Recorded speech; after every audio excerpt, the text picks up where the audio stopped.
I'm Ken Schramm. I live at 30824 Lorraine. Last Friday, I came home, got my winter tax bill for the city of Warren. It jumped up $500 just for the winter tax bill.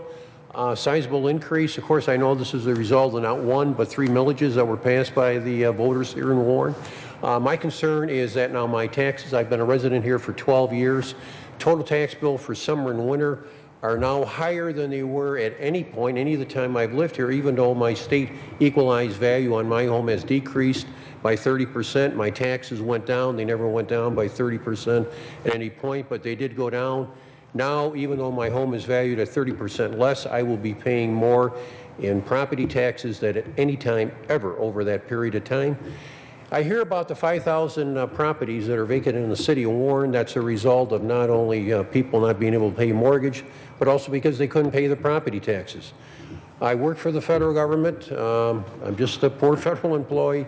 Believe me, by increasing our taxes here, you threaten me and my livelihood and my ability to pay on my home here in Warren.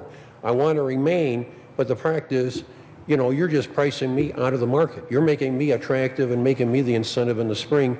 Hey, I've got to look at competing operations around in different communities where I can move. You're just taxing me into oblivion here. And again, I fully favor. I mean, a lot of the proposals were great. Fixing streets, it's nice. It's not going to affect me. I live on Lorraine. We got a top-notch street. You know, we got a police and fire. I encourage you, and I hear you're saving things on the city council. That's great. I'm sure there could be other savings in the city. We don't want to see anybody laid off, anybody taking pay cuts, but at the same time, we got to balance it out with the ability of the homeowner to pay the taxes. And believe me, I did not appreciate it. The other fact is, when I called up, this came on Friday, of course, I couldn't do anything until Monday morning. I called the treasurer's office immediately. I said, surely there must be some mistake. I don't remember the exact language that was presented, but I can't imagine anybody coming up with a $500 increase because of these millage increases. But what also concerned me is they told me that these millages are not being fenced, that they are going into the general fund. So if we are increasing payments to protect the police and the fire, why aren't special operations or special funds being created to make sure that doesn't happen, and that these funds are just being, these additional taxes are just coming into the general fund, which could be used for any city purpose. Council, I appreciate your time and effort and your consideration.